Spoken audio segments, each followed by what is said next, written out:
Hello guys, magandang araw.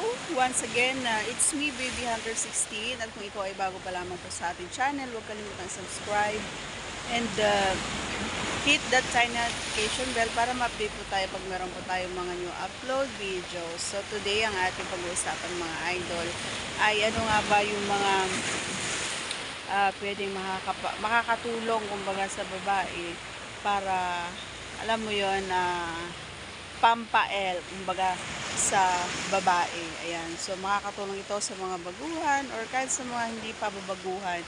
So, kung hindi mo pa nagagawa ito, maaaring makatulong, kumbaga, kasi baka minsan nakukulangan ng kapareha sa, ano mo, sa ginagawa mo, ano. Kaya minsan nagtataka kayo, bakit kaya wala na siya sa, wala na siyang, ano, ganon. Kasi siguro ay nakukulangan na siya. Una, ang isa sa pampa-L, ika nga, yan, mga idol, ay yung pakikipag lip to lip, no? Kasi hindi lang basta lip to lip, yung hindi lang smack. Ang nakakatulong or talagang nakakapagpainit sa mga kababaihan, mga idol, ay kasama na kasi yan sa pakikipagtalik, no? Kapag nag-kissing kayo.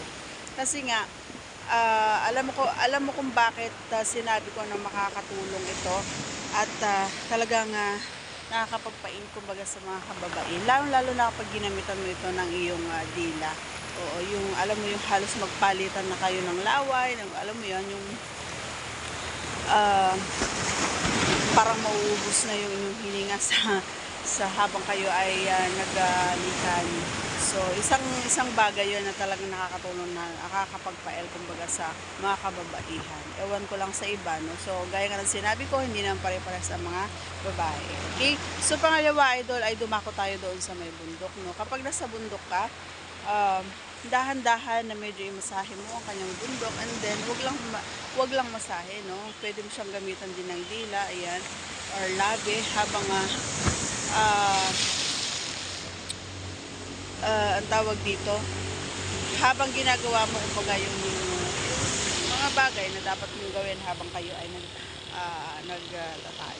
So, pangatlo, idol, ay yung alam mo yung sa may puson banda, sa may navel, yon, nakakatulong din yon mga idol habang yung pababa ka, di ba, galing ka sa may bundok, and then pababa ka, yung medyo paikot-ikotin mong iyong dila doon sa kanyang puso. Kaya, pero siguraduhin mo na malinis ito, no? And pang-apat, idol, ito yung, syempre, naandun ka na sa may baba. Ayan, doon sa peche or doon sa may bulaklak niya, no? Ano nga bang ginagawa doon sa may bulaklak? Ito yung pinaka main ingredients, kumbaga, na talaga naman masasabi kong pampael talaga sa mga kababaihan, no? Kapag nilalaro mo ito sa pamamagitan ng iyong dila. Siyempre, kasama na rito ang iyong mga daliri, no? Hindi naman, minsan kasi, nakakatulong din yung daliri, kasi yung daliri kasi iba yung ano niya, di ba, matigas, hindi lang kasi malambot. So, parang, alam mo yon, yung habang tumatagal, habang naandun ka sa baba or dun sa bulaklak or sa petsa, habang kumakain ka dun, at ginagamitan mo na yung daliri ay mas makakadagdag kumbaga ng L sa kanya. At makakatulong din ito sa babae na tulungan yung sarili niya para mapadali kumbaga yung proseso at makasabay sa iyo, lalong-lalo na kung hindi kayo nagsasabay. So, makakatulong ito sa iyo para pares kayo makakaraos. Ayan, sa sinasabi nating pakikipag sa kapareha mo. Okay? So, sana nagustuhan mo ang ating pinag-usapan. Ayan, sa apat na yon na makakatulong sa kababaihan. Alam ko na big help sa inyo ito. Okay?